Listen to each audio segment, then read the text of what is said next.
I'm Sean Fennessey, and this is The Big Picture, a conversation show about the best movies of 2024. Chris Ryan and Adam Nayman are here. Amanda Dobbins, of course, is not here. She's usually here with the three of us to share her best films, but she has contributed a voice note, and she will be giving us her favorite films of the year at the end of this episode. So please stick around after we've had a chance to talk through everything here, and you can hear Amanda's wonderful voice and her extremely strong opinions about the year in movies.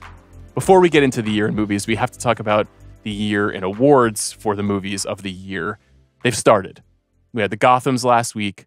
This week, the New York Film Critics Circle, as well as the National Board of Review, gave us an early glimpse into what's going on in the minds of the cinema lovers. Yeah. How are you feeling, Chris, about some of these results? Well, first of all, I just want to say, you know how Russillo, when he does life advice and when he gives out picks, it's the Alliance. You know, that's their crew. Could we be the Atlantic Division? Knicks, Raptors, Sixers, right? That's true. That's true. That's what the Adam, Sean, and Chris pod can be. Who are we missing? Who else are the Orlando Magic in that division? Who else is in that It's the Brooklyn division? Nets, so we'd need a Brooklynite. And, you know, if we can find a Boston Celtics fan, that would be great. Of course, the Celtics. How could I forget? Yeah. Yeah. Sorry, what was your question? Yeah, we can be the Atlantic Division. The New York Film Critics Circle is also in the Atlantic Division. Oh, that's right. They gave out some prizes. Adam, they gave the best film of the year to The Brutalist. We'll come back to that film at some point in this discussion, I'm sure. Ramel Ross, the director of Nickel Boys, won Best Director. Screenplay went to Sean Baker for Anora. Best Actor went to Adrian Brody for The Brutalist. Best Actress went to Marianne Jean-Baptiste for Hard Truths. And then in supporting actor categories, Carol Kane for Between the Temples, a movie I liked quite a bit. And Kieran Culkin won for Real Pain, probably the least surprising of all these awards. Adam, what do you make of the New York Film Critics Circle choices? They would seem to be, they're usually bellwethers, harbingers, pretty good predictors. I think that any year where you could look at, an actress from a Mike Leigh movie getting nominated, or, an actress like Carol Kane from Between the Temples, shout out to the film's co-writer, Chris Wells, one of the great good guys. That's a good thing. I think that the New York Film Critics, as a predictor of the Oscars, has gotten a little, sometimes a little bit overstated. I think that their choices tend to be, a little higher end, a little more chin strokey, and then, certainly more high end than something like the Golden Globes. But there's nothing there that's terribly unexpected. There's the whispers of category fraud around Kieran Culkin. It's a good performance, but it's like he's essentially a co-lead,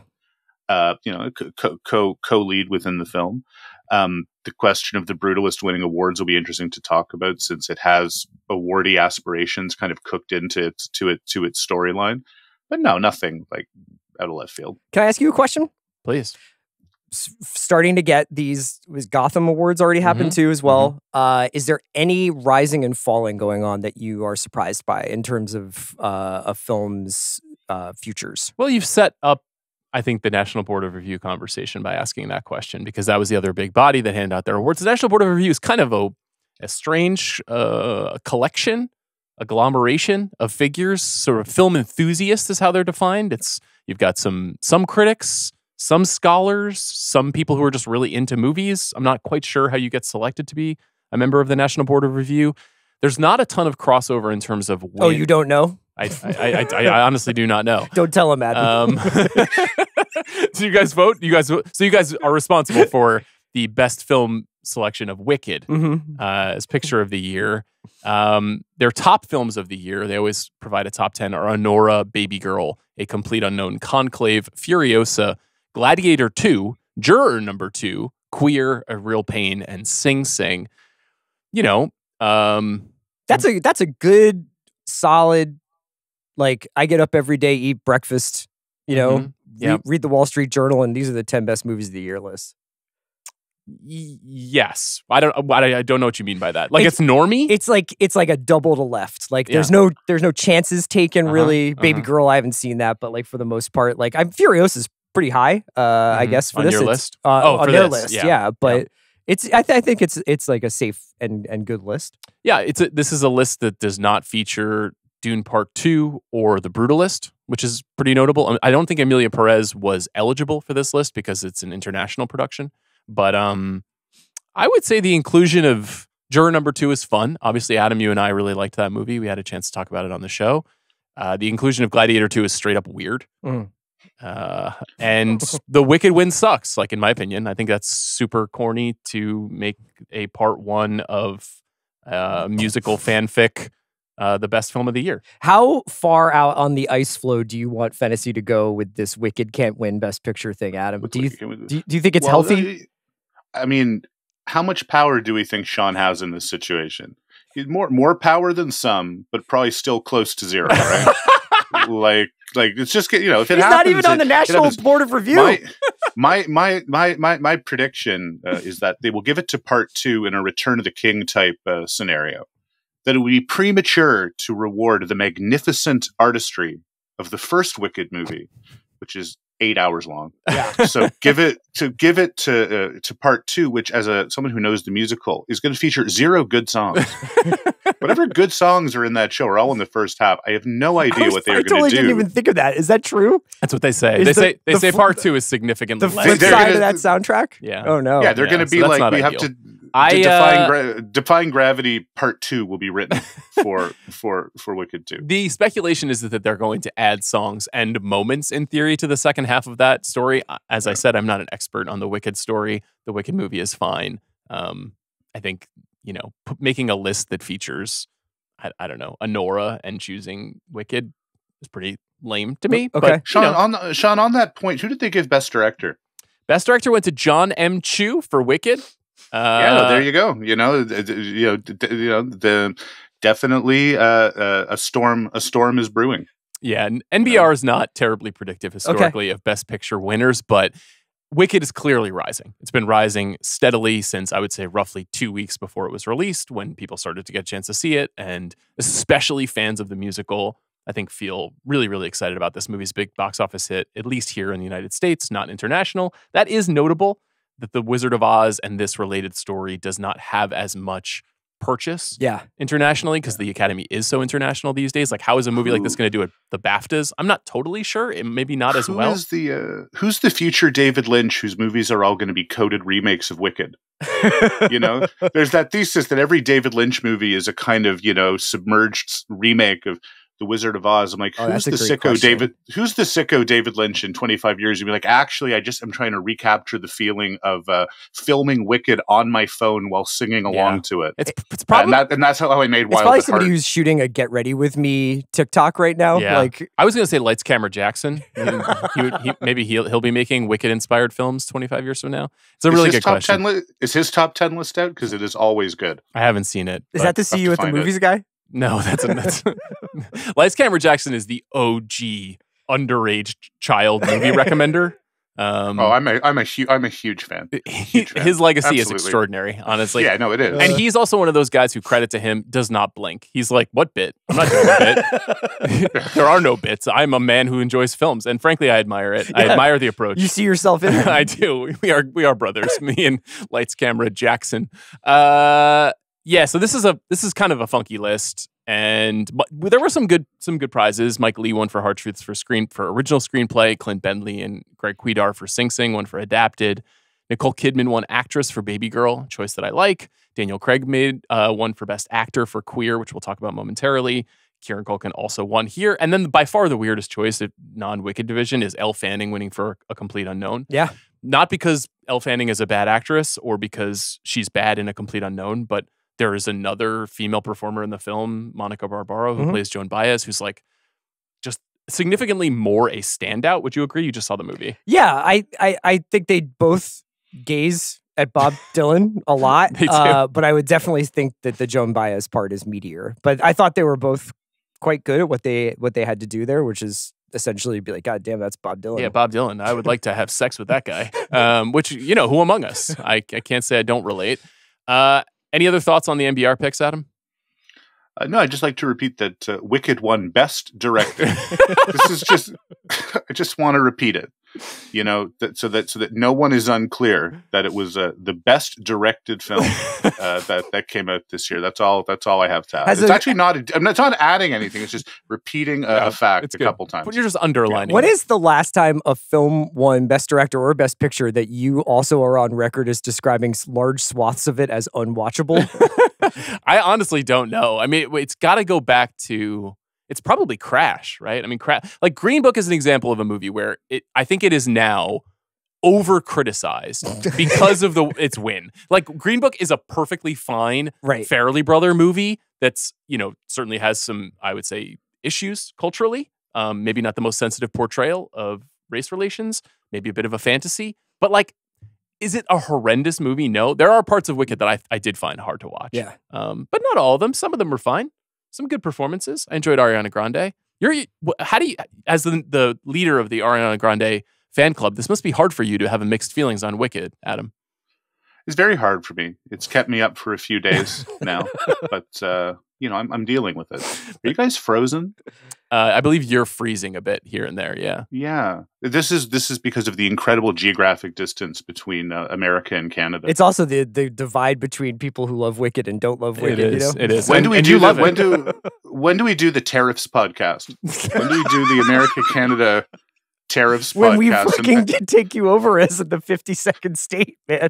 Yeah, I know. I hope. Yeah, absolutely. I mean, that means we might be closer together after we're invaded. I think you were asking me how I feel about Wicked. Again, best directed film of the year, apparently. Okay. Thanks for weighing in. Chris, I did want to speak with you about an Irish film that was released earlier this year, but not very many people got a chance to see it. It's now available on Netflix. I first saw it out of Sundance. Adam, I'm not sure if you've had a chance to see this one. I haven't, and I couldn't scramble in time. I am sorry. The movie is called Kneecap. Probably the movie I have gotten the most requests to discuss on the show. I think I talked about it for 90 seconds on a pod 11 months ago. It's written and directed by Rich Pepiet.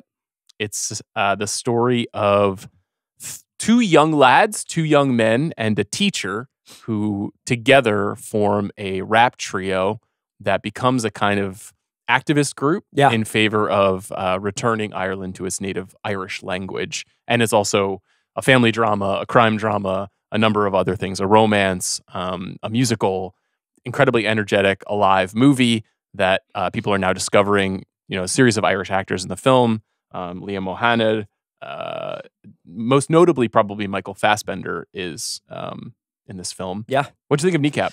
I loved it, man.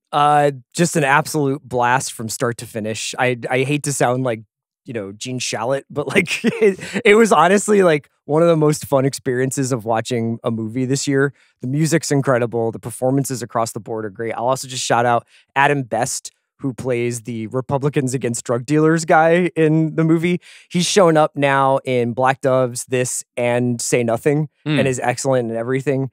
But just like basically like a satellite beaming in from like some world that most of us don't get a chance to experience. The music we don't get a chance to experience. The language certainly we don't get a chance to experience, but feels entirely familiar because of the beats of the story and the kind of almost sports movie nature of it. So I just thought it was awesome. Yeah, I really liked it too. It reminded me a lot of a period of time in movies, in a lot of British films that I was thinking about because you and Yasi did an episode about Blur on Bandsplain. Yeah. And you talked a lot about Train Spotting, and I was thinking about movies like Backbeat that felt I think sometimes when there's like a focus on a musical act that is not famous, it's a little bit easier to get sold on the quality of the music. Sure. As opposed to like I'm humming along to like I know you were crying singing Blowing in the Wind last night when you saw Complete Unknown, which is totally admirable. But in this case, like it felt like I was discovering something for the first time. Yeah. Like a brand of music. And frankly, like what incredible representation for Belfast white boys to spin a yarn. I thought it was really fun, and people should definitely check it out if they are interested. Adam, will you be watching Kneecap? I'm going to see it soon. It sounds good. I've heard nothing but good things about it, including and especially from you. So I'm there. I got to get through, Nosferatu and other award season essentials first. When you say get through, what do you mean by that? Well, I mean, he has the Criterion edition of Wicked Part 1 that he's doing. Right. So it's just. Have you written that essay yet? No one. No one's letting me write about Wicked. Yeah, it was funny. I was watching the movie. We got a screener to watch it at home legally, and my wonderful wife Tanya was like, "No comments during the movie." And then an hour in, she's like, "This is very long." I'm like, "Okay, that's it. The dam is broken. I've not said anything. You said something, so now it's open." Are you a big season. at home when the movie's on? Do you have like a running commentary going, or are you respectful of the process? Depends on who's asking. think, people who've known me a long time say only sometimes semi-respectful. Sometimes movies, are actually good, so you don't talk during them. Right. I'm pretty good. When I watch movies with my kids, I tell them to stop asking questions and say we're going to find out what happens soon. The minions are going to break into the whatever next. Yeah. I'm trying to keep them from asking too many questions. That's what they should do, is add minions to Wicked Part 2. That would improve it, I think. That would be then it would break globally. It's very, very true. You, Chris, you don't really talk during movies, but you will furiously masturbate from time to time. No, but I do turn to you and I emotionally, intellectually masturbate. Where like when something cool is happening, like I saw A Complete Unknown last night, Adam, and when Boyd Holbrook appears as Johnny Cash, I looked to my left and Sean wasn't there, but I wanted to shake him and say, Right.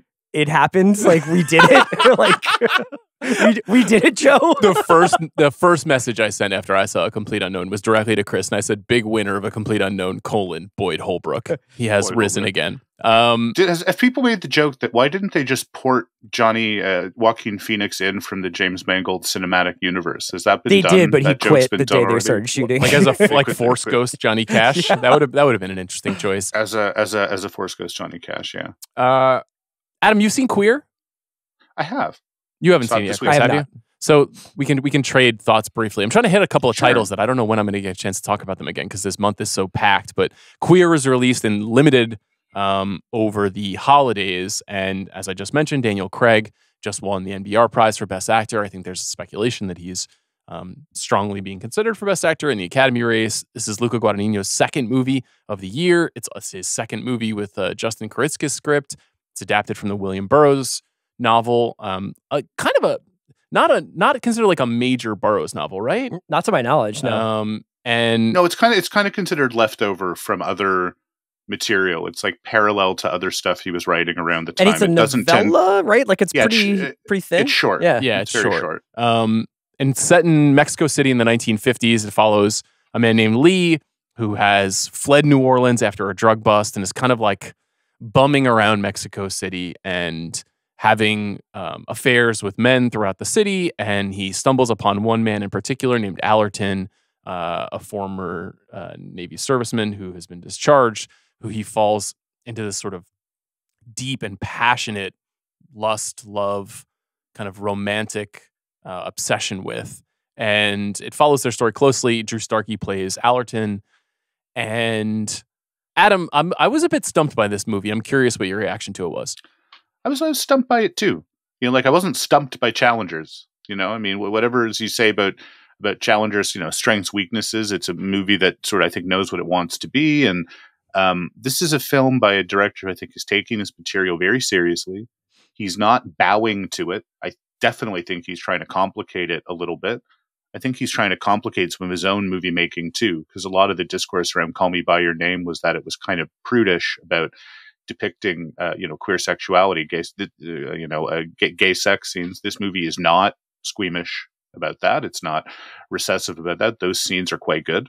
The question of him as a sensual kind of filmmaker, I think, has been answered. Like by the standards of now, he's pretty pervy, but there's still something kind of yassified about this movie as a Burroughs adaptation. It's a little too clean and a little too crisp. Burroughs is a really nasty writer, and that nastiness kind of doesn't come through, I think. And I think Craig's performance is sort of extraordinary, but I don't like him more than like Peter Weller in Naked Lunch. That's a good call. I mean, that he doesn't have the same depth of kind of mystery. He's a little bit. It's kind of a goofy performance. He's very good. I'm not saying he's not. He's a good actor, Daniel Craig. Yeah, I mean, it is. It's extremely mannered and a little bit silly in the characterization, which is a sort of a path that he's been on. Obviously, in the Knives Out films, he's doing something. It's extremely different tonally, but the performance style is actually not that different. There's something kind of like Tex Avery cartoon character about him throughout the movie when he's looking at Drew Starkey. The movie also is shot, I believe, in Cinecittà, and so it has this kind of like artificial feeling in Mexico City. I read about this, yeah. Which is an interesting choice, but maybe not an effective choice. And then it becomes kind of a road movie where they go on this quest looking for things. And, their various addictions play out in complicated ways. There's a wild third act featuring a very funny performance by Leslie Manville that features him like really diving into some explorations of consciousness and what certain kinds of drugs can do to your body and to your idea of romance and connectivity to people. Like, I find it to be a very sincere movie, but not a successful one. Do you what do you think of his prolific nature? Like, this is obviously second film in this year. Awesome. It's great. He's got a bunch dialed up. He does TV. He's really. I'm curious whether or not you look at that and you're like, this is how it should be done, or if you think some of his stuff is a little undercooked. I think it's always deeply considered. He was on WCF this week, and he's just such a great talker about theme and ideas and what he's trying to accomplish in his films. And he takes chances. He's got a movie coming out with Julia Roberts and Andrew Garfield and Io Debris, like I think in the middle of next year. So he is on a hot streak right now. I think it's okay if some movies don't work. This was just one to me that ultimately didn't work. Yeah, I thought you're talking about the set shooting. That what I always thought was interesting about A Bigger Splash is how much it kind of became a movie about insularity within this larger reality, right? Like, it's not just that it's a beach house vacation movie, but like it's a beach house vacation movie surrounded by a real population. And I thought that this was an aspect of Burroughs' writing that he seemed to be trying to contend with a little bit. That Burroughs really not interested in like the reality of life in Mexico, just more in Mexico City, just the interest in like his experience of being there and drinking and fucking and all of that stuff. I thought that this movie was a little bit accusatory of that, or at least making it a bit of a point, showing that distinction, showing that insularity and the idea of a larger, even if it's a small one, kind of a society around it. But also by the end, when it's going into the trip stuff and the ayahuasca stuff, I just missed friendship. That was the better ayahuasca type scene of two movies that played at TIFF this year. I find that when Guadagnino gets really stylized and really kind of surrealistic, like when it's around the edges, it's fine. When he kind of commits to it, I don't know. Like Adam McKay is better at it. I thought it was maybe the last time we hear that sentence uttered this year. No, I thought that the drug trippy stuff in it was like frankly kind of weak. That's interesting. I think I enjoyed it just as a change of pace from being on this kind of deathless journey of obsession. Anyway, we can kind of leave it at that. Chris, let us know when you see Queer. I'm definitely going to see it. Yeah. Let's talk about The Order, which is one film that all three of us have seen. Definitely saw this. Not as much ayahuasca in The Order, although it is probably how Chris feels inside when he gets to see grown men do what they do in this Justin Kurzel movie, Australian filmmaker who's had an interesting career. Maybe we can talk about it a little bit. This movie is set in 1983. It's about an FBI agent who is essentially tracking a series of bank robberies and trying to figure out who is committing them. And it turns out that it is a slightly more politically motivated militarized group, rather than your typical Heat-style bandits. And it all takes place in the Pacific Northwest. And this is like a really classical, tightly gripping men grinding their teeth, doing hard-bitten things kind of serial drama. Yeah. That I think is very, very like deeply solid. You know what I mean? Like nothing is spectacular, but incredibly watchable. And I thought two terrific performances from Jude Law and Nicholas Hoult as the kind of rival figures in the film. So worth mentioning that Adam Arkapaw shot this. He shot a bunch of early Cary Fukunaga stuff, and it looks extraordinary. And it's worth the price of admission alone, is just to see these two guys shoot Idaho and Eastern Washington and the Pacific Northwest. I love this movie, despite the fact that within 4 minutes, I could tell the entire plot to you. You know what I mean? Like, this is what's going to happen. This is like, this guy's introducing his family and talking about what a loving father he is. It's probably not going to go great for him. But man, like, just as like a bare knuckle B movie that looks way better than it has any business looking. And Kurzel's really good at set pieces and is really good at landscapes. I thought Jude Law was really good. Your mileage, I've been kind of like noting with interest the British invasion and how like American actors don't get parts after they turn 30 anymore. What do you mean Mark Maron is in this film? Well, okay, but like Holt and Jude being like a hard-bitten New York FBI agent and a Aryan Nation offshoot bank robber. It's pretty interesting, but it's like I thought it was just like really, really, really solid. What'd you think, Adam? I thought it was very good. I think this guy's a good director, Yeah. and it's interesting the similarities to the last one, to Nitram, which Caleb Landry Jones won an acting prize at Cannes for and got very little traction when it came out. But the two performances in that movie, which is about a spree shooter, it's a kind of a recreation of a really, really horrific sort of gunman attack in is it Australia or New Zealand? It's in Australia. I think it's Australia, which ended up getting gun laws changed. But that movie, Caleb Landry Jones and Judy Davis as the character's mother were amazing. And this movie reminded me of it, or one half of it did, because it's about radicalization. Nicholas Holt's character is a really interesting character for a particular moment.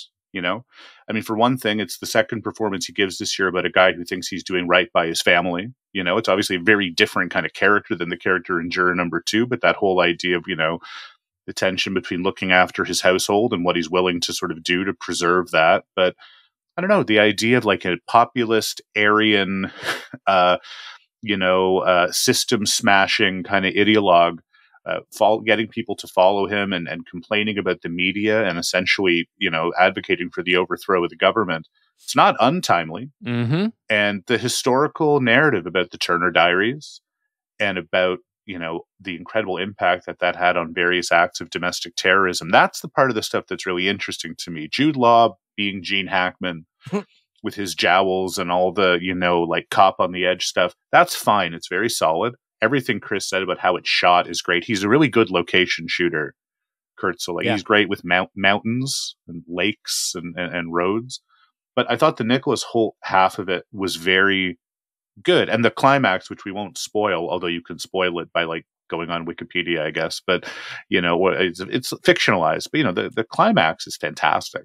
It's a really good set piece at the end, I thought. It's a very effective semi-slow reveal of Holt's character's power throughout the movie too. It's really funny. The archetype you're describing is also one that is somewhat similar to his character in Nosferatu as well, trying to do right by his family. Right. And it doesn't go as well for him in that respect. And then he's going to play Lex Luthor next year in Superman. So we're in a kind of a fascinating Nick Hoult period right now. I've always been a fan of his. I don't think he's really he got cucked out a couple times on screen this year, but like by Toni Collette, you mean?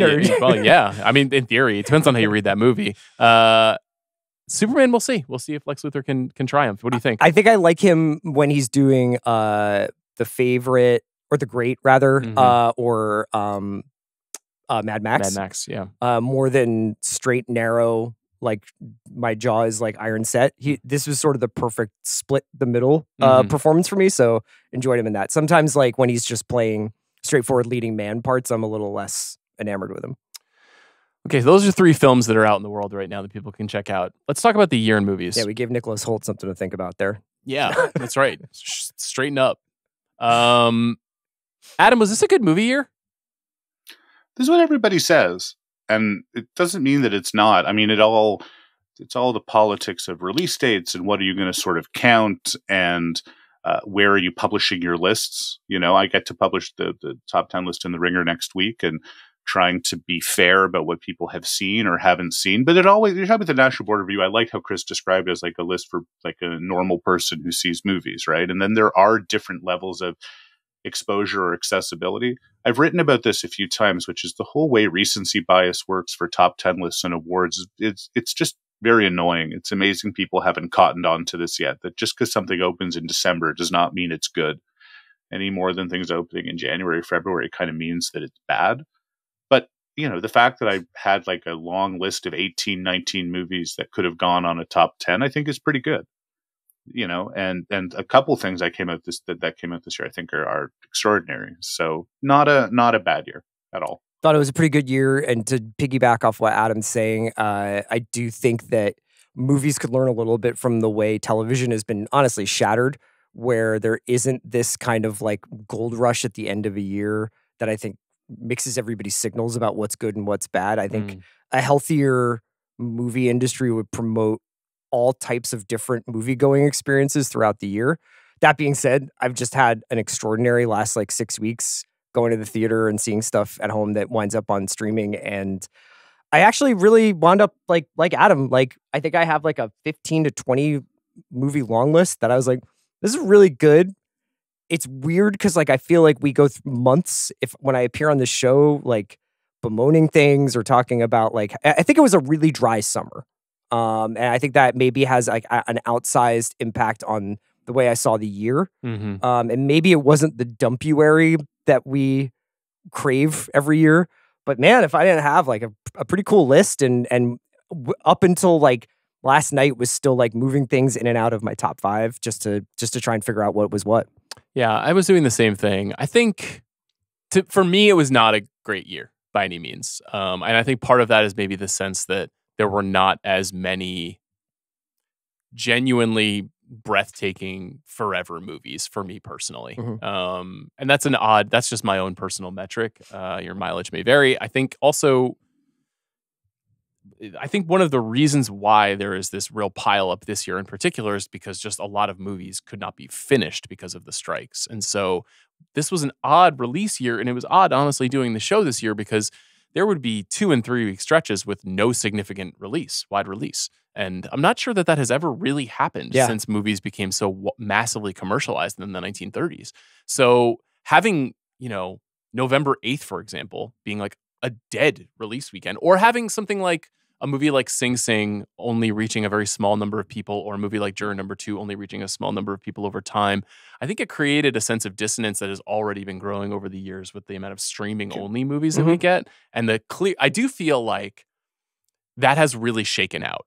I do feel like there is now clarity on streaming movies are lesser than theatrically released films. The studios have the data they need to realize that, and that for the most part, the quote unquote real movies are going theatrical. Yeah. And then there is the hot frosties of the world. And they're like, this is great for people at home who want to hang out and watch movies like this. And hopefully we're not seeing any more movies, I guess with the notable exception of the way that Netflix still does business. So in that way, no, go ahead, Adam.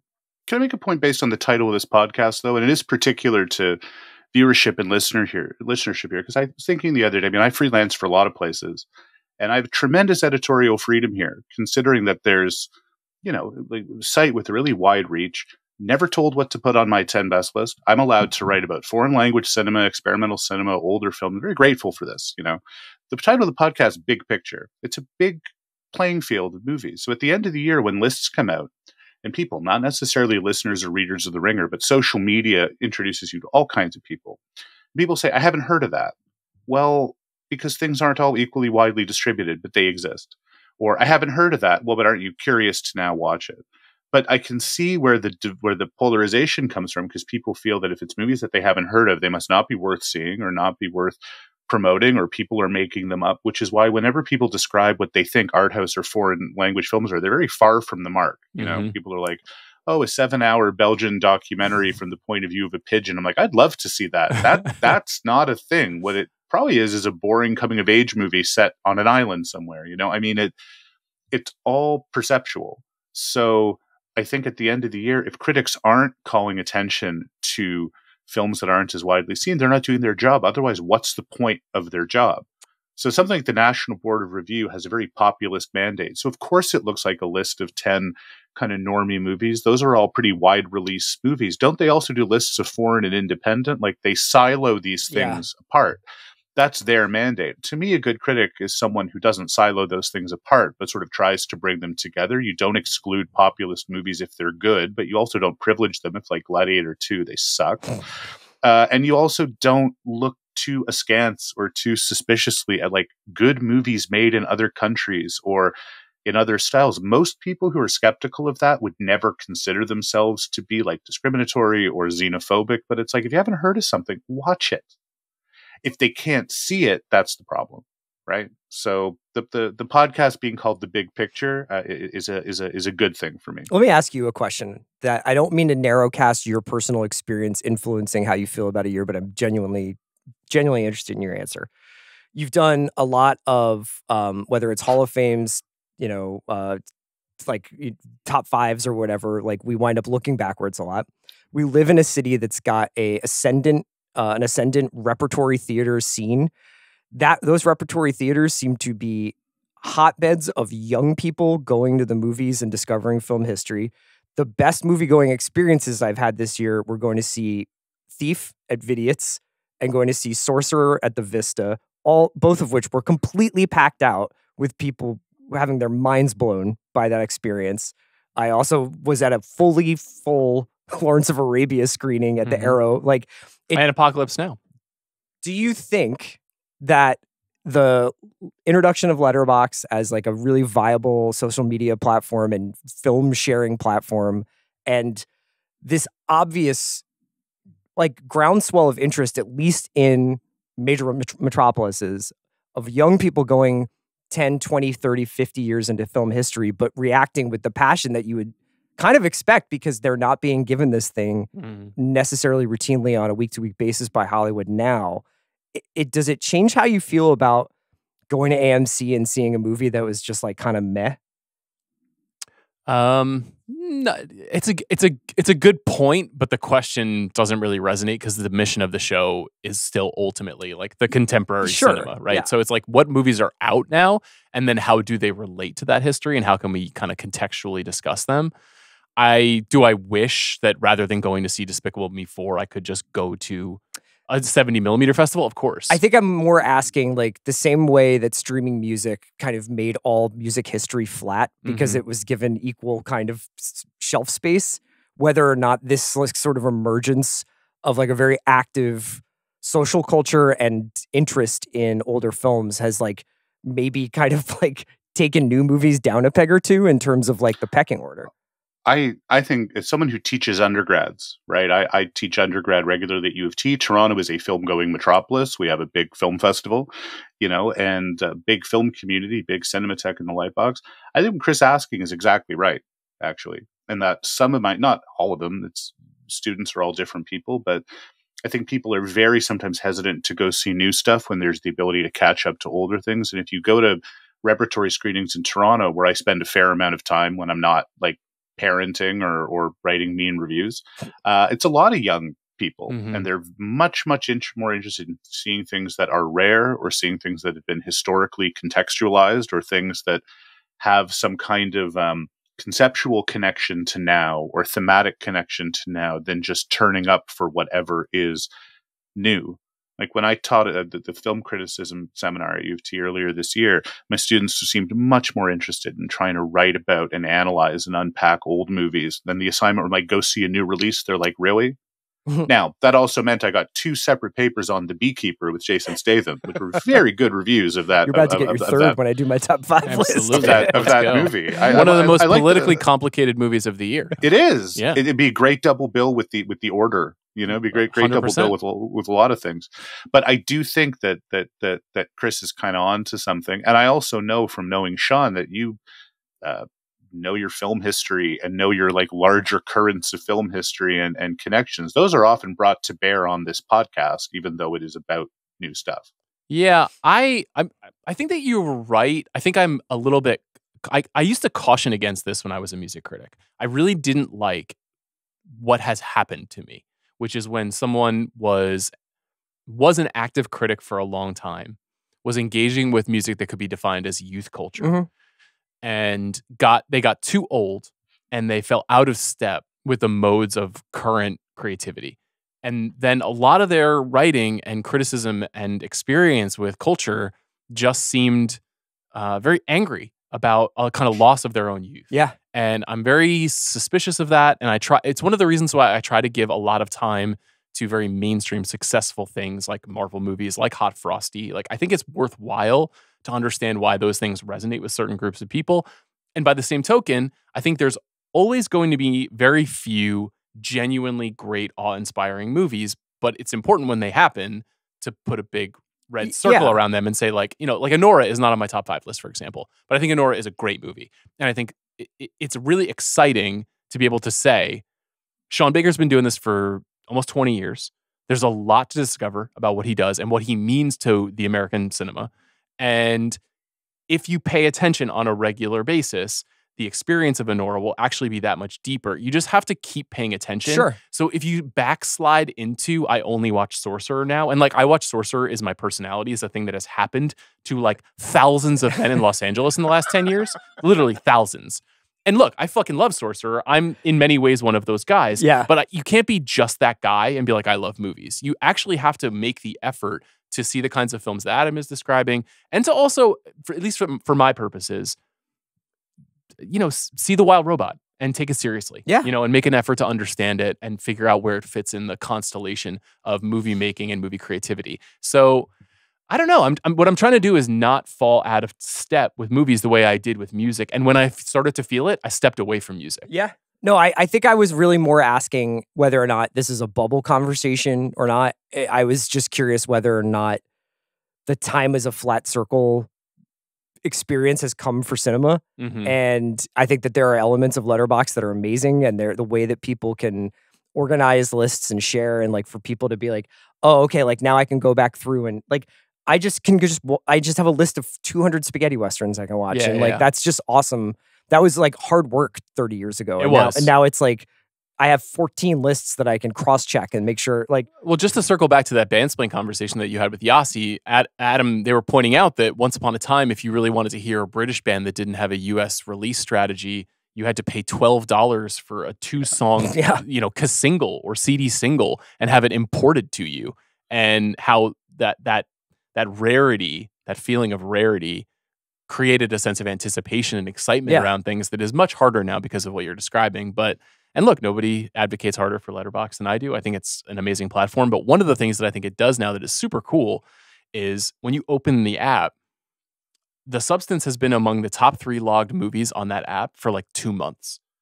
The Substance being a successful film, period, is like an incredible long shot. Yeah. Not a non-American filmmaker, a star who has not led a major production in like 20 years, a movie starring almost entirely women about women's experience in the world, and it's body horror. And that app, because of the fervor that it sometimes drives around a certain kind of a movie, can help grow and sustain the success of certain kinds of films. And that is ultimately, Universal was behind that movie and then punted it, but it's like that movie distributed that movie. Yeah. So I still think it has an incredible power in that respect too, not just for the here is my spaghetti westerns list. Mm-hmm. We could pontificate all day about what this year in movies means. Maybe it's better to just talk about the movies and talk about our lists. So we'll share 5 films. We've got some honorable mentions. And then, like I said, Amanda will share hers at the very end of the episode. Chris, why don't we start with you? Okay. Number 5. Strange Darling. J.T. Mulner's cat and mouse serial killer movie told in nonlinear fashion. Featured, I think, my favorite performance of the year is Willa Fitzgerald. In case people haven't seen Strange Darling, it's as a young woman, and also features Kyle Gallner and Barbara Hershey and Ed Begley. This was a film that kind of hit me out of nowhere, has stuck with me, has some bones of like the 90s indie cinema that I kind of was grew up with. So it's obviously like I'm already like speaking the language, but I thought that it looked incredible. It felt incredible. It was challenging in really interesting ways. I think that a bunch of the films that I have here felt very contemporary and felt very like of the moment in a variety of different ways. And it's just a little bit difficult to talk about Strange Darling without spoiling it for people. So I will just implore them to see it if they haven't already. And it was one of the like most thrilling experiences at the movies that I had this year.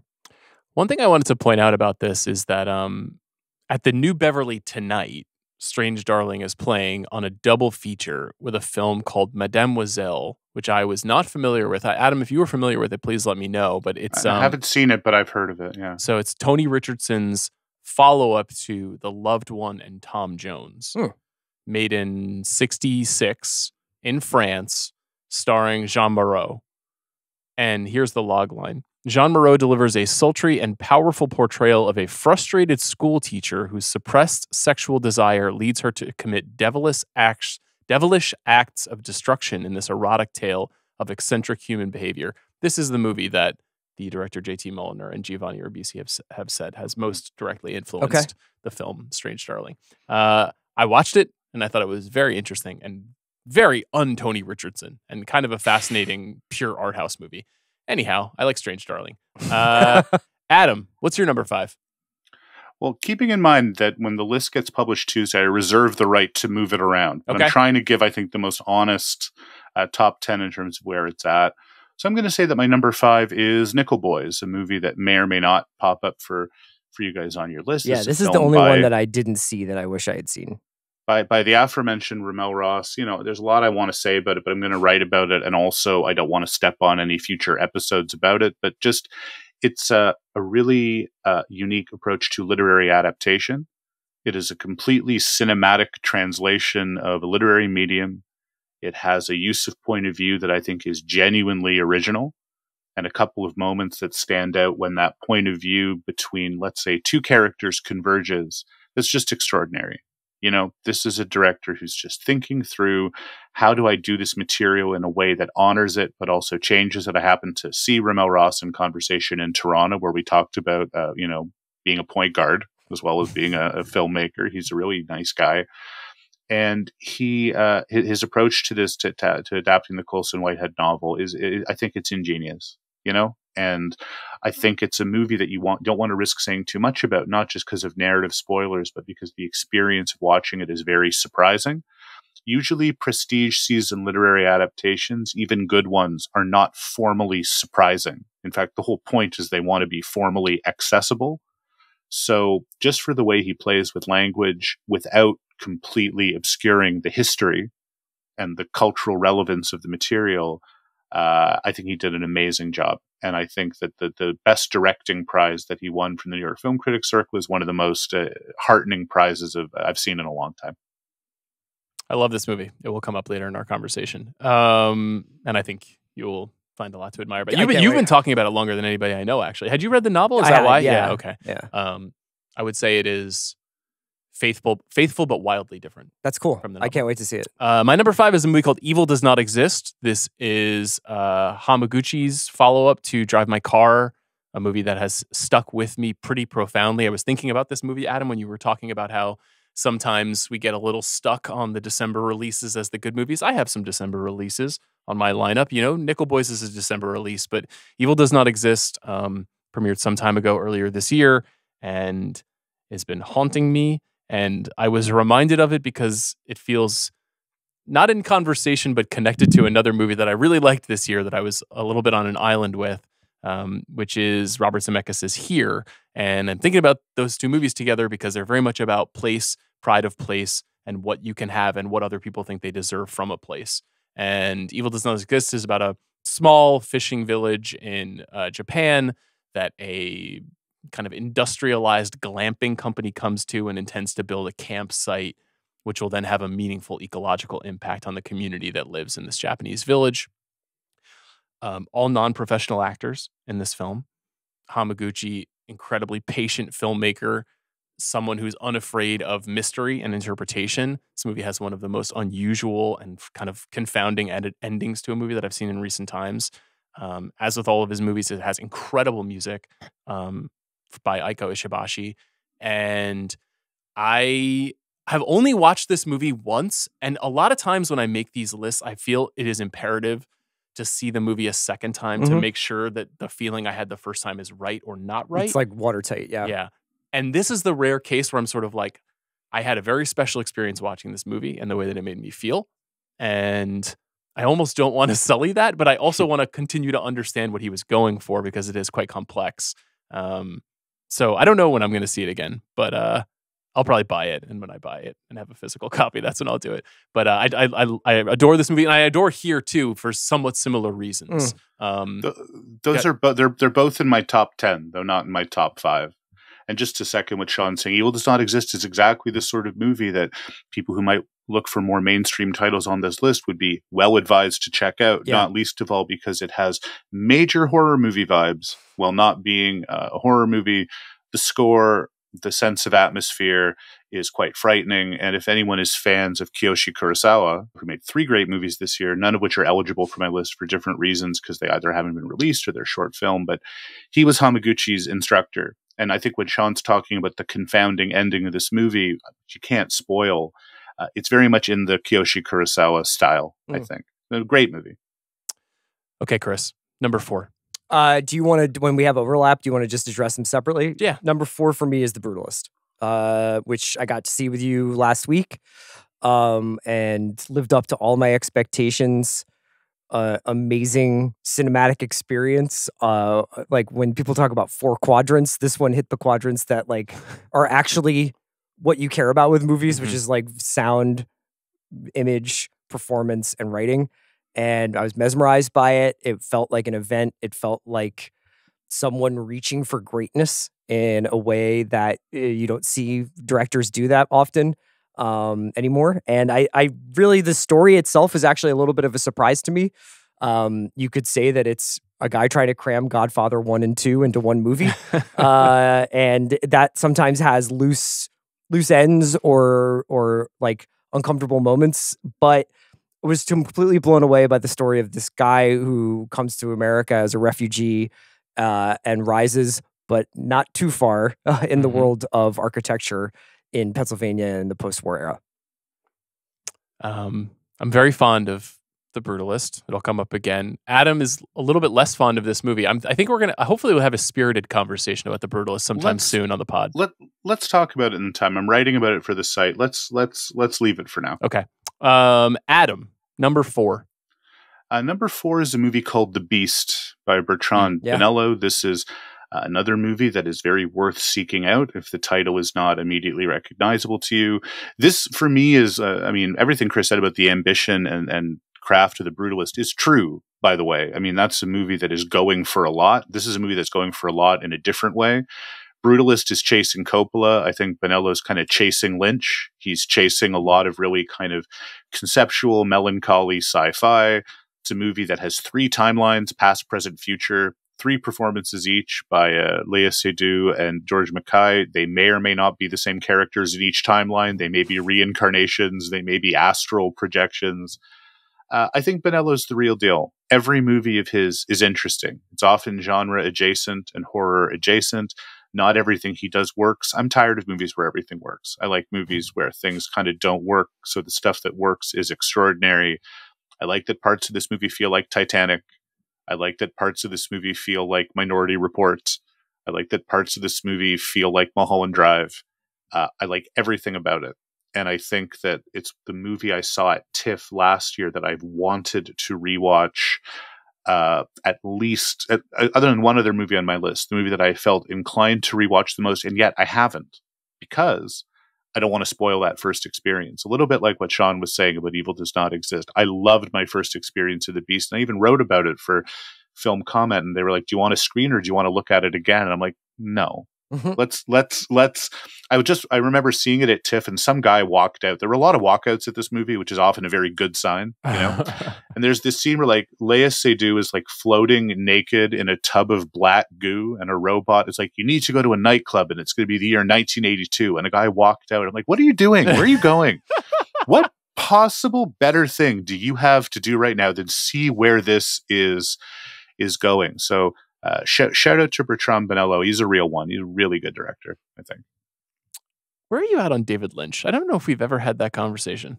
Massive Twin Peaks fan, massive Mulholland Drive fan, and then kind of up and down with other stuff. Okay. Yeah.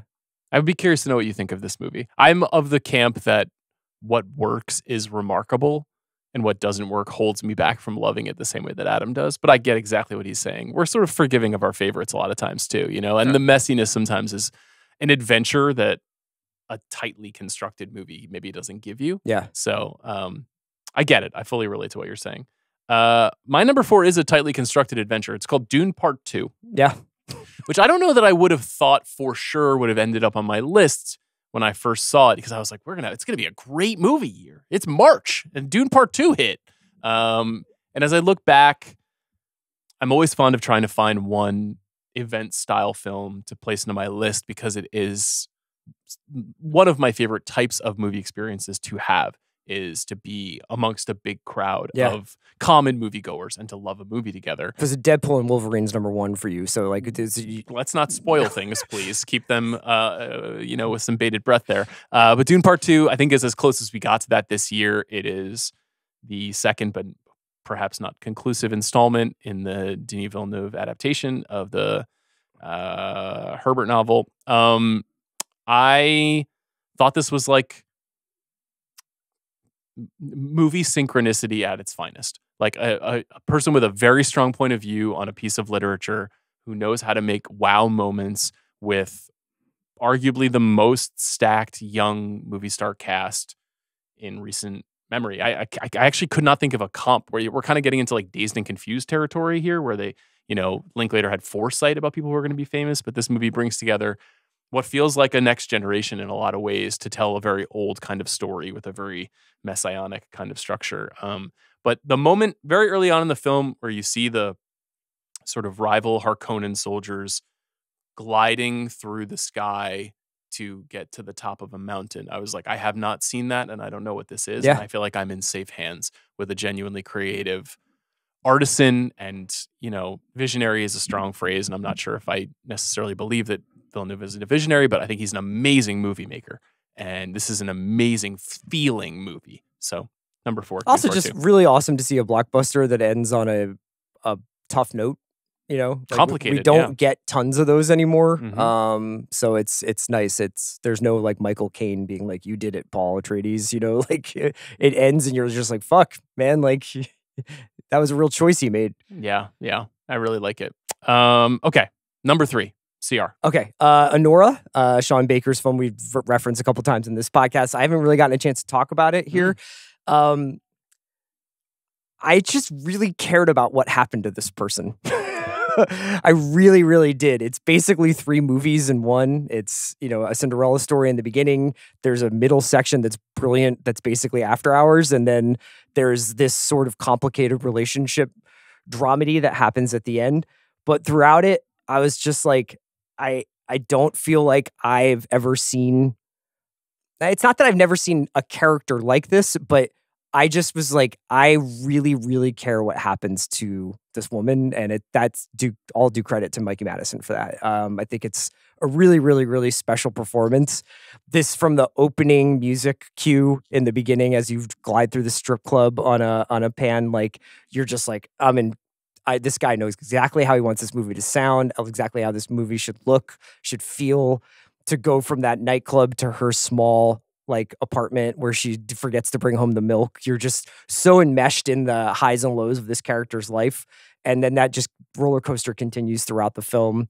I thought I left it like with a gut punch, thinking a lot about what the end of the film meant. I've loved that people are arguing about that. That's kind of a theme of some of the films that I picked, is films that I think are going to be very divisive and people are going to have a lot of different opinions about. But I was just mesmerized by this whole thing. Is Honora on your list, Adam? No. No, it's not. There's a lot of things about it that are very good. I think Sean Baker's a really good filmmaker.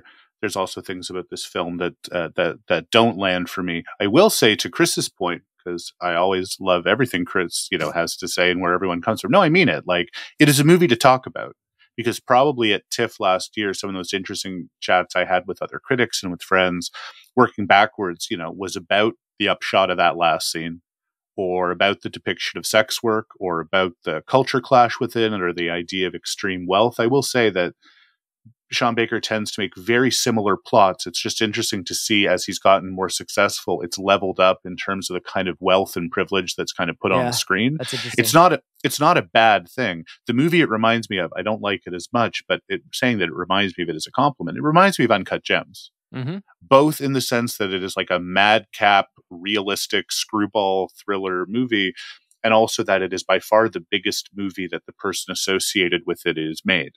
So with the Safdies, the question of like, where do they go from here is still open. I don't know where else Sean Baker goes, because he just won the Palme d'Or and is making a lot of money and Oscar nominations for this movie. It's not a criticism. It's just to like, what do we do? Because he's a real indie hero filmmaker for me, I think. Yeah, when we did our episode about it, it's not on my list, but I said I think that's a culmination of all of his themes, and maybe that elevation of wealth that you're talking about is a part of that. And I think that it is absolutely a neat pairing with Uncut Gems because these are both movies about people who have incredible desire that is unexamined. Yeah. And I think that we're meant to think about ourselves in that respect and why we want these things. They're both movies also that use time in a really wise way. You know, like time seems to last forever in the first act of Anora. It seems to go by in the blink of an eye in the second. And then in the third, it's kind of this ellipsis of like, where are we going next? Dragged out. Yeah, very purposefully. The fall is always a little bit more painful. Okay. Adam, number 3. My number 3 is very similar to Anora in that it is a gig economy screwball comedy. The female protagonist sort of in the ruins of European communism, which is do not expect too much from the end of the world, which I would also hugely recommend to anyone who's listening to this or watch it and saying, I don't know what that is. Go find out what it is. It is fucking hilarious movie.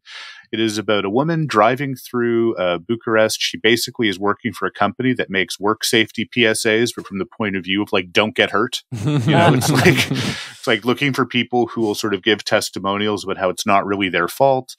There's a cameo from Nina Haas as I think the great granddaughter of Goethe. There's a cameo by Uwe Boll as himself. There's probably the worst language of any movie ever since Goodfellas. The slur per moment ratio or the expletive per moment ratio is off the charts. And it's hilarious.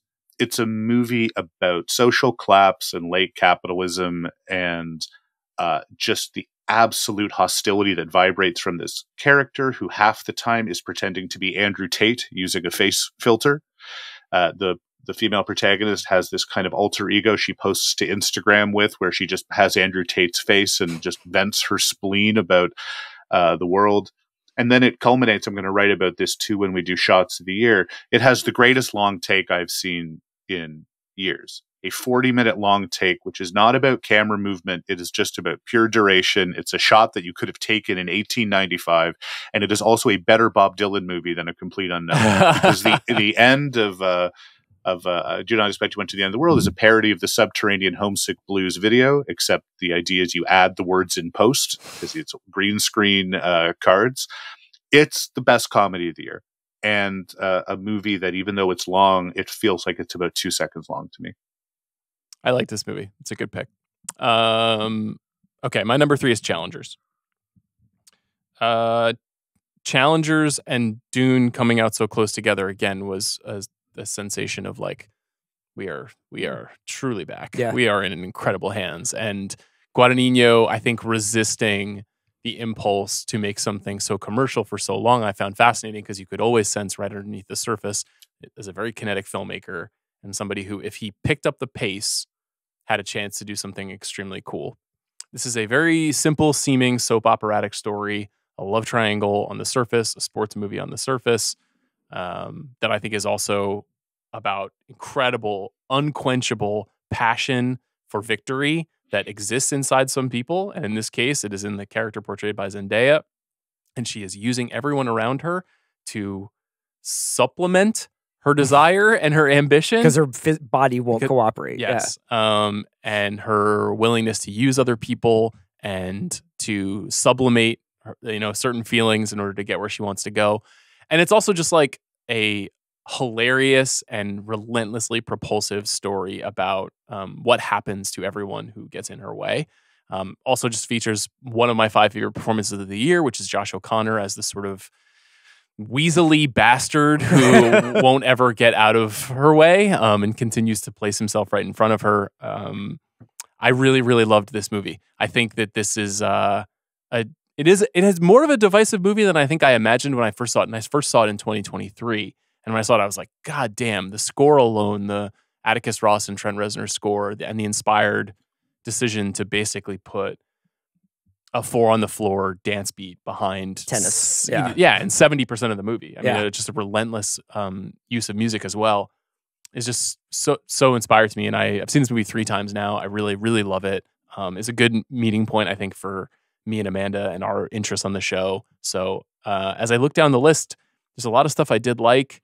There were some movies that maybe could have been swapped into here, but I'm not sure if I ever had quite so much fun at the movies as I had at Challengers. So that's my number 3.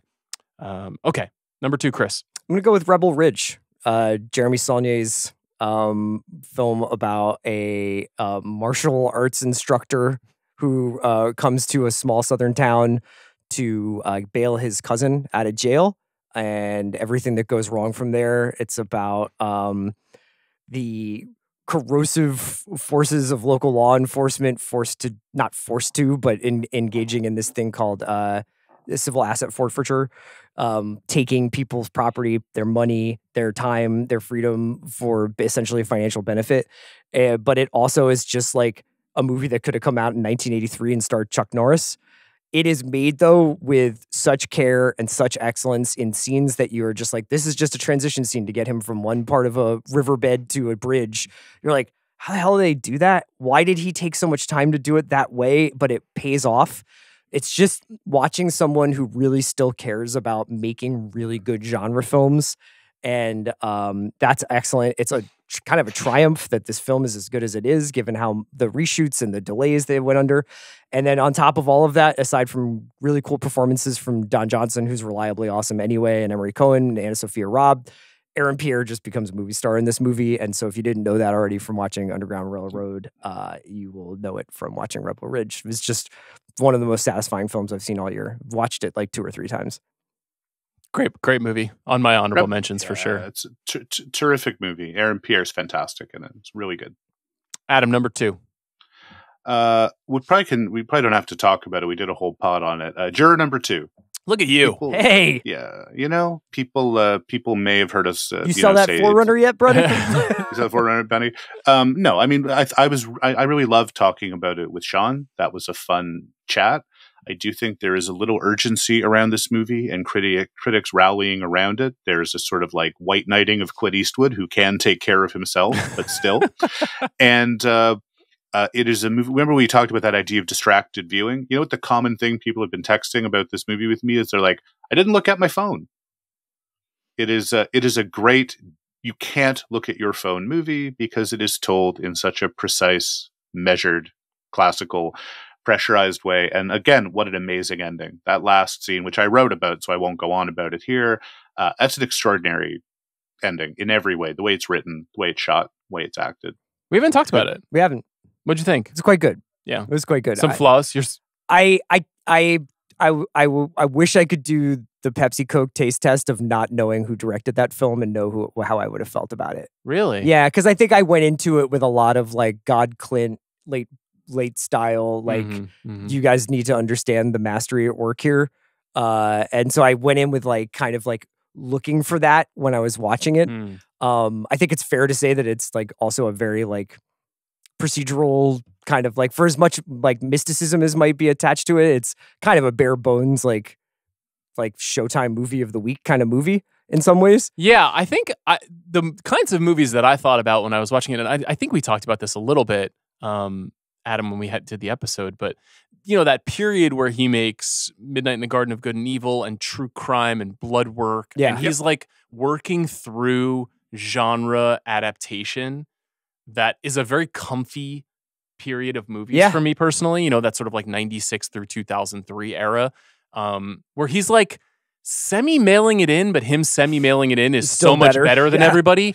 And for me, Juror number 2 distinguishes itself because it is like a big moral gray cloak over his questioning of institutions for the last 15, 20 years in his films. And I love that about it. And I echo Adam's sentiments about the ending, which I just think is like, I don't know, floored is the wrong word because it's sort of inconclusive in some ways, but just like knocked out, just like took my breath away. So great pick, Adam. I like it. My number 2 is a movie that Adam also has on his list, which is Nickel Boys,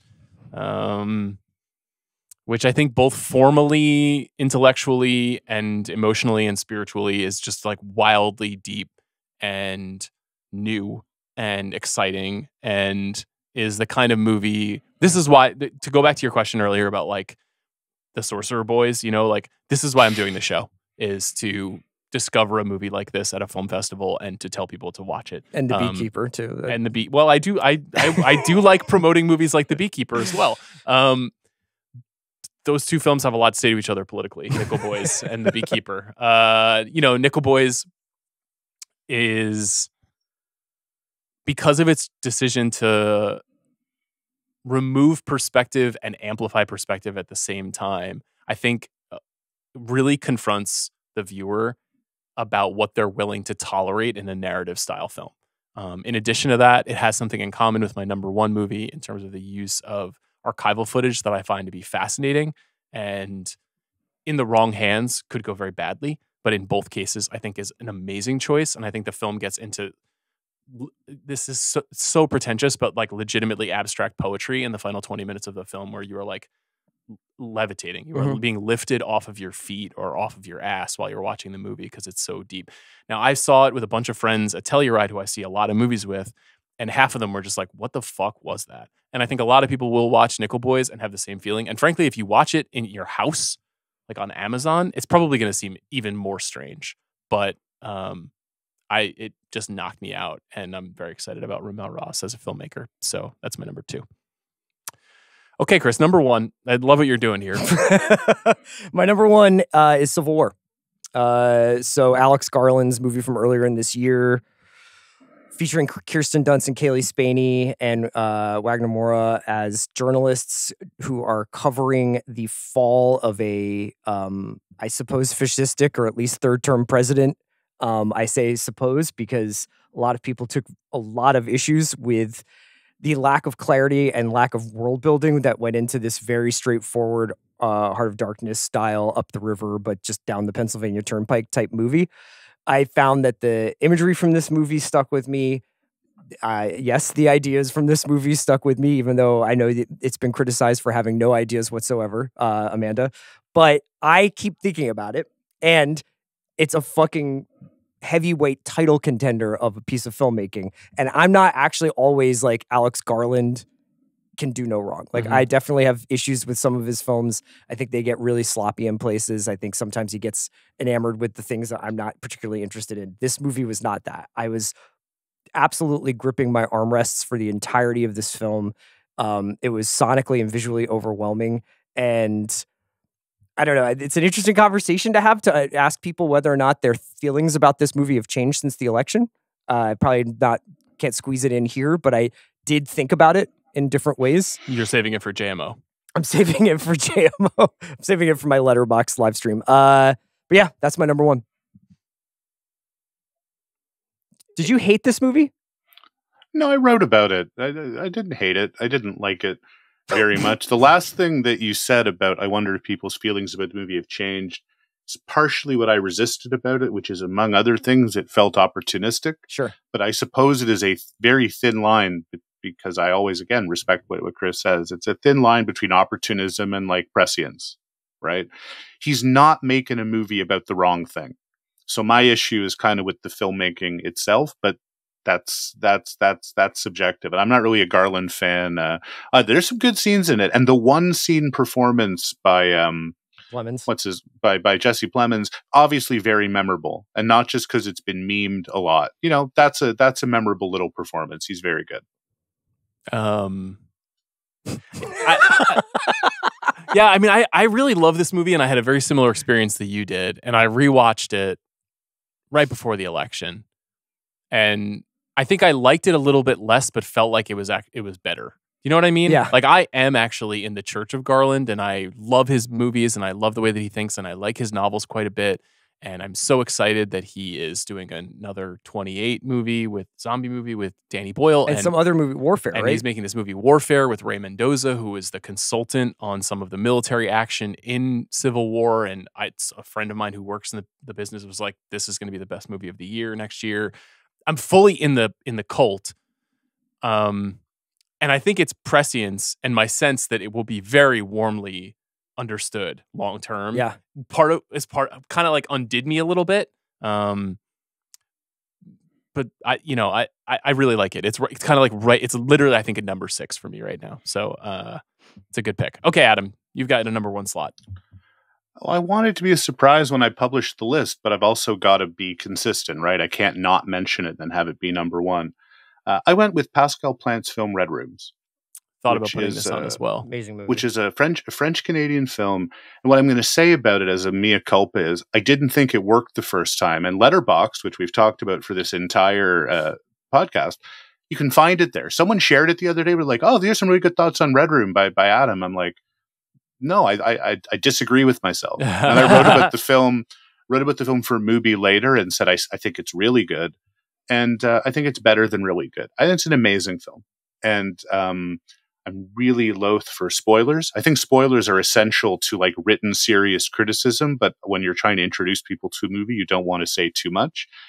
Interesting companion piece to Juror Number 2 in that it is a courtroom drama that is not really a courtroom drama at all. It has extraordinary courtroom sequence for about 10 minutes, and then it's not about that. It's about a woman who, I'm hesitant how much to say, a vested interest in the trial of an accused serial killer. And the ways that she pursues this interest, which is kind of like investigative journalism and kind of like obsessive fandom, and maybe something else, constantly surprised me. I have not seen a movie. We see movies for a living to greater or lesser degrees, all of us, right? We try not to be cynical. I think Sean does a great job of not being cynical. I do a less good job of not being cynical. I had no idea what this character was capable of. That's rare. I don't just mean that a movie is unpredictable. Movies can be twisted. That's easy to do, but I'm like, who is this person? What the hell is she thinking and doing, and why is she doing this? And the performance by this French-Canadian actress, Juliette Gariepi, I think it's an all-timer. I mean, I don't know if the movie's an all-timer. I like it a lot, obviously, because I'm putting it at number 1. She's unbelievable. And it's a movie that I think for fans of the pod who like a very obscure director none of us have ever talked about named David Fincher, might want to watch because it has the Fincher juice. That was my in for it. I was like, this is really good Fincher methadone. And really, a movie in its own right, obviously. Really good Fincher methadone. And this performance, a lot of it is in close-up. The close-ups are quite often nightmare fuel. A few critics have described this movie as being as scary as something that is not a horror movie can be in terms of, and it all comes back to this idea of what this character is capable of and why she is doing these things. And I love the idea of a movie about a character who knows exactly what she's doing and maybe not why, or has no idea what she's doing, but is super competent in a kind of Stieg Larsson girl with the dragon tattoo way. Great movie. Number 1. We've talked about how quite a bit over the last couple of years, many great filmmakers are resistant to making contemporary set stories because of the way that they resolve some of the natural plotting that comes from telling a story in the past because of cell phones and technology and what have you. This is an incredibly contemporary movie, Red Rooms. And there's a sequence in a bedroom near the end of the movie that is the most like stunning portrait of a modern mentality that I've ever seen. And I won't say anything more about it, but I know I relate deeply to the way that you're describing the like, what? She's what? What is she? She's doing what? Like, and to reiterate, and we're pretty like sick fucks, This is like a trio of guys who are into some gnarly shit. And to reiterate for anyone who's now curious about seeing the movie, this is not incoherence. It's sort of a movie about a completely self-divided moment, because everything that Sean said about the way when movies are like we're about the way we live now, it usually means they're bad, But this is a movie about screens and prisms and about self-curation and like how people present themselves in private versus public, and absolutely about just like interacting with and interfacing with AI. And it does it all within a genre framework, because Fincher, when he's really good, colors inside the lines of genre. He just colors vividly, Pascal Plante is not a household name like that, but the way that this movie is directed, I hope it does good things for him in a good way. I hope it means he gets to make more movies that are as uncompromised as this, as opposed to, leveling up to making some horror remake in the States or something. But, really good film. That's a good segue to my number 1, which is The Brutalist. And I will Brutal Boys. I will echo Chris's feelings about the film. I've seen it twice, and now that I know more about the movie, I think that has probably infiltrated even more of my appreciation. And what you're saying about Pascal Plante and the way that he made Red Rooms, Adam, I think resonates to this conversation too, because this is someone who I hope gets to make more movies and gets more and more freedom. There's something fascinating about The Brutalist being made for such a small sum, because it is such a big movie and it is such an extraordinary accomplishment and a sweeping movie. And it's not just its length, but its scope that is so thrilling. The performances, I think, in this movie are amazing. And while I do understand the concern that it is a very transparent and to some desperate grasp for greatness, I would rather have that than settling for mediocrity, settling for something small, settling for something that is cheap or cynical. Mhm. And this is like, to me, I see no cynicism in this movie. I see no cynicism in the ambition to make something big and great. And it's evident to me like what some of the inspirations are. And I think The Godfather is there. And I think the American productions, the moral fables of George Stevens are there. And I think Visconti movies are there. And Bergman. And I think Bertolucci, yeah, 1900 is there. Like sequences from Paul Thomas Anderson movies. With The Master is vividly on the surface of this Vividly movie. on the surface Yes. of this movie. No question about it. You know what? All of those movies I just mentioned are phenomenal.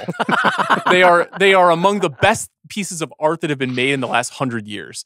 And trying to conjure that feeling that those movies give us is why I'm doing this. Is exactly why I'm doing this. So, we'll talk about a lot more about the movie, and most people have not had the chance to see it yet. And I am excited. I'm looking forward to the debate. I am looking forward to the division, to quote your list, because I just was so knocked out, and seeing it again with you was fun too, because not only did we get a chance to talk about it, but I got a chance to kind of like wrap my arms around my expectations versus the actualization, of course. And we made a lot of jokes about this movie before it came out, and I had been desperate for a big, important seeming film all year. And then you come to see the movie, and it's just like just deathly serious story about alienation and assimilation and capitalism and pain and physical deterioration and patrons versus artists and so many big ideas. Some are going to say too many ideas. That's fine. But I love this movie, and I hope a lot of people go to see it, and I hope Brady Corbet gets to make a lot more movies.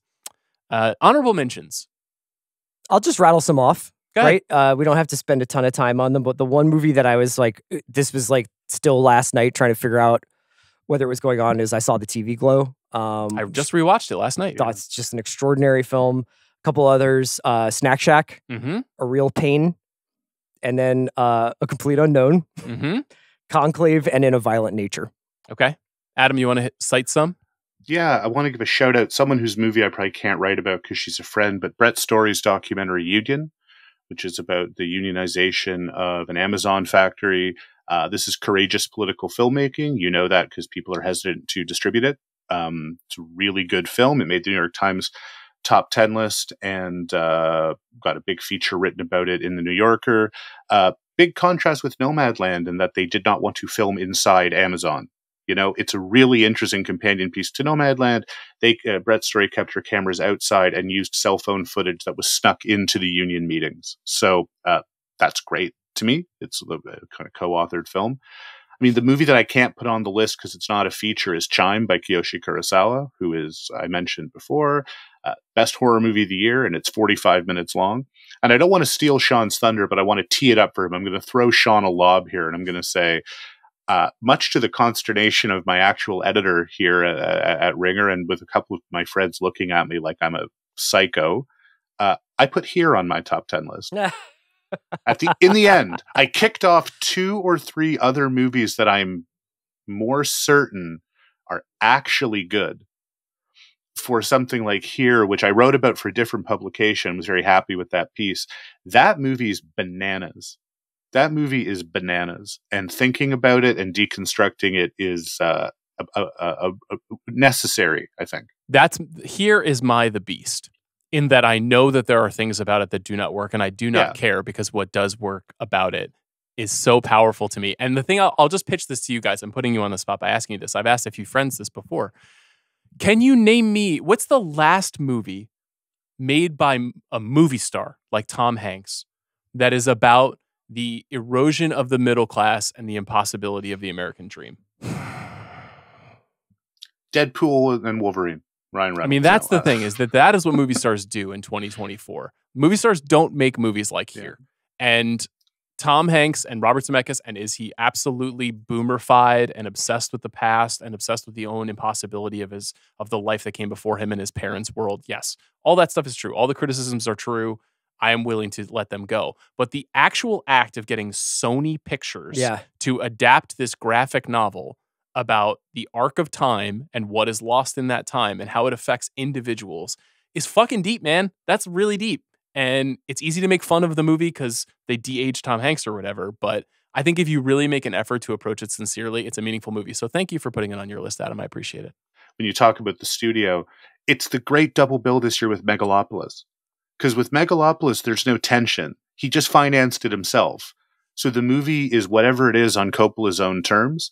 For Zemeckis to make that movie when a studio is footing the bill and for it still to be on his terms like that, that's what makes it an interesting double bill with The Brutalist, right? Like they're very much both movies, but how much control can you exert while you're being patronized? I don't mean made fun of, patronized. I mean literally being subsidized to make this thing. And I'm sure people who work for the studio wouldn't want to hear this. It's great that Here's going to lose so much money because that's what cult reclamation is made of. I wrote a book about Showgirls, man. This is how it happens. You need to have the nuclear blast site of negative consensus for people to go look at something else. So when they see a movie that is about like American self-interest and colonization and the arc of the universe bending towards McDonald's with and I'm not going to spoil it, but anyone who watches that movie, please think about where the last shot ends up. Not just where it finally goes when the camera moves, like whose position we're looking at the frame now from at the end with the stupid Benjamin Button hummingbird winking at everybody. Like that movie is kind of evil and kind of great. And in 15 or 20 years, people are going to say, how'd everybody miss thinking this was interesting? At least. Yes. Here we'll be heard from again. And I think it's also an amazing pairing with Forrest Gump. Robert Zemeckis' less embittered version of a piece about the arc of time passing in America. Okay, honorable mentions for me. You guys mentioned a bunch of movies that would be on mine. Civil War, Nora. I wanted to give a shout out to a movie that I'll spend maybe a little bit more time on in a couple of weeks that I just saw called Soundtrack to a Coup d'etat, which is an unbelievable documentary that unlike one I've ever seen before. Chris, are you familiar with this movie at all? I'm not. It is essentially told entirely through archival footage, jazz music, and text on cards. It's about the relationship between American black music and Lumumba and the Congo in 1960, and the sort of radicalized politics of a new Africa in the middle of the 20th century. And the way that the CIA may or may not have used some of the musicians who traveled to Africa during that time to implement force and power. 2.5-hour movie, so dense as to be overwhelming. You have to be fully engaged because there is a lot of reading involved. But because of the way that it is scored by Max Roach and Ella Fitzgerald and Dizzy Gillespie and Charles Mingus, on and on and on. Coltrane makes an appearance in the film. Miles Davis makes an appearance. It's like going down the big slope on a roller coaster and never stopping. Fascinating movie that I hope more people get a chance to see. I think it's only in theaters now and not available on VOD, but that's Soundtrack to a Coup d'etat. I had Red Rooms on my list. I had The First Omen on my list, which is, of course, a horror movie that I liked quite a bit, that I've talked about quite a bit on the show already. I had Rebel Ridge. You know, I think I should give a shout out to Furiosa, which, you know, we've been tough on this year. But when I look at my list, it still is like 13 or 14. It's not like it's that far down. I've seen it twice in theaters twice. I have not watched it at home, but I will do that. And then the last one I wanted to mention is A Different Man, which had a surprise win at the Gothams last week for Best Picture. This is Aaron Schimberg's movie starring Sebastian Stan and Adam Pearson. And I did talk to Sebastian Stan at length about the movie on the show, but I never really devoted any time to discussing the movie, which is about a man who's born with a condition that disfigures his face, and that he has a remarkable surgery that makes his face look like Sebastian Stan's face. And he seeks out an opportunity to become an actor and play a man who has the condition. That play is written by a woman that he has fallen in love with who lives in his apartment building. Very convoluted, dark comedy, very, very black satire of self-worth and self-image that features Adam Pearson's like bright, jovial, exuberant spirit in the center of it. Really enjoying Sebastian Stan's somewhat post-MCU moment. Just very cool. I know he's still in it. Yeah. I was very mixed on The Apprentice, but not at all mixed on him and Jeremy Strong in The Apprentice. And people should check out A Different Man. It's on VOD right now. I think that's it. Should we throw to Amanda? Any guesses on what's on Amanda's list? Civil War. No. Adam, you have any guesses? No, I just look forward to hearing it. I know challengers will be there. I do know that Amanda has seen Wicked. Do we think Wicked will be on Amanda's list? I think Nora will be on her list. Uh-huh. Yeah. I think you're right. But maybe not. No Wicked? I only saw the Instagram story that was like, okay, like, so. Adam, what do you think? Will Amanda select Wicked for her top 5?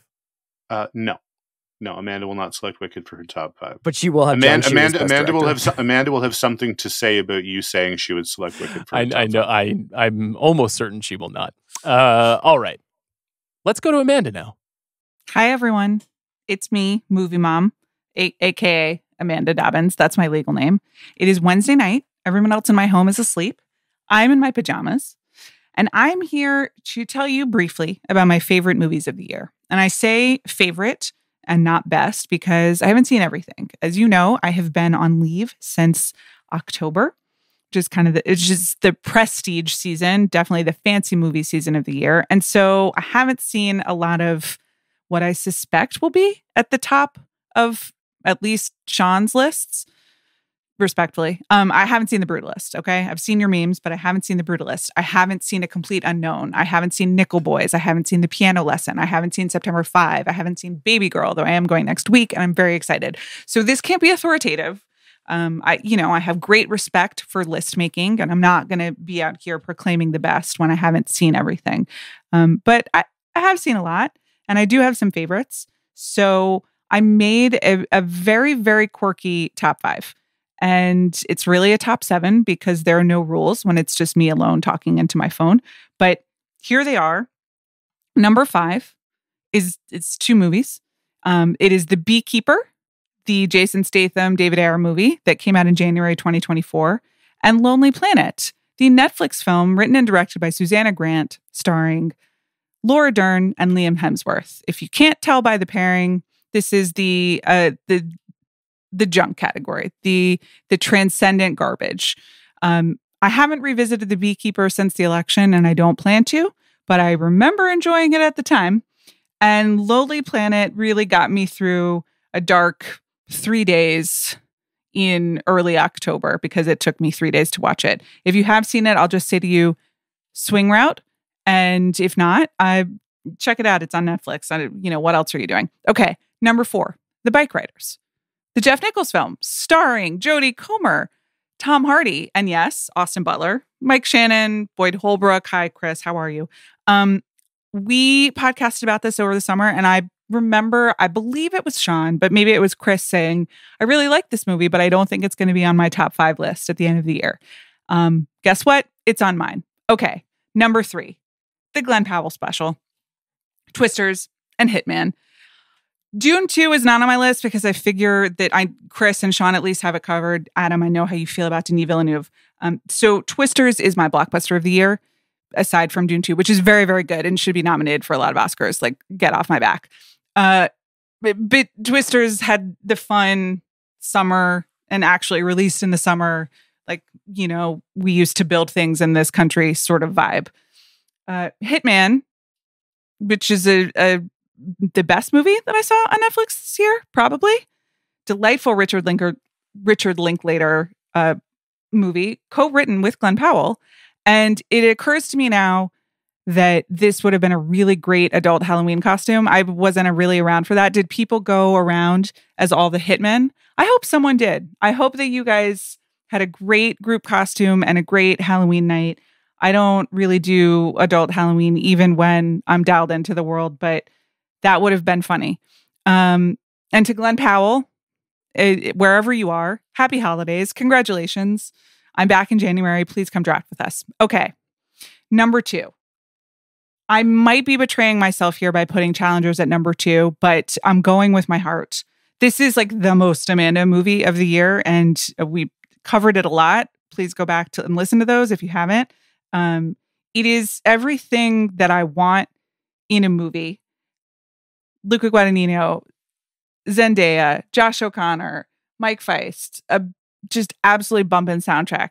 Tennis, which I'm thinking about pursuing as a player in 2025. Stay tuned. Fancy hand creams, incredible product placement up and down the line.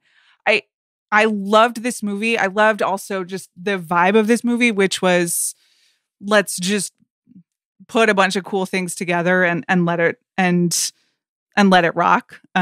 Luca, I really feel, sees me. So listen, I love this movie. Really cool. I'm really bummed that it's not an Oscar conversation, but I do think that my number one has to be Anora. When Sean texted me, asked me to do this, Anora was my number one.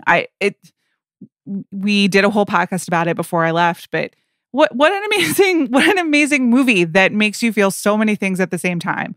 I've been thinking a lot about that last scene and what I felt when I first saw it, and then how Sean and I talked about it on the podcast and kind of our different interpretations, and then the different interpretations that every person I've talked to about the movie since it came out has had. And it just, everyone takes something like slightly different from it, while also, being completely entertained and amused and, a little repelled by the performances, but some of the characters in it. Anyway, it's a completely engrossing, like, movie, and also something just really, like, intellectual and provocative that stays with you. So I love it. If Anora wins Best Picture, we're in a great spot.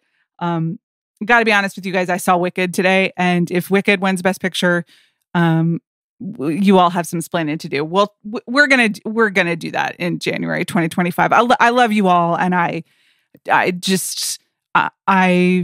remain confused, and I will continue to seek to understand what the hell is going on. But I love doing this podcast, and I love listening to all of you guys while I'm gone. So thank you for letting me talk about movies, and thank you for all your kind wishes. And I will be back to yell at you very, very soon. Thank you to Amanda. Good to hear her voice. Thank you to Chris. Thank you to Adam. Thank you to Jack Sanders. Thank you to our producer, Bobby Wagner, for his work on this episode. Speaking of the best movies of the year or not, next week, the Golden Globe nominations come out Monday morning. I will be here with Joanna Robinson covering the first truly big domino of award season. We'll see you then.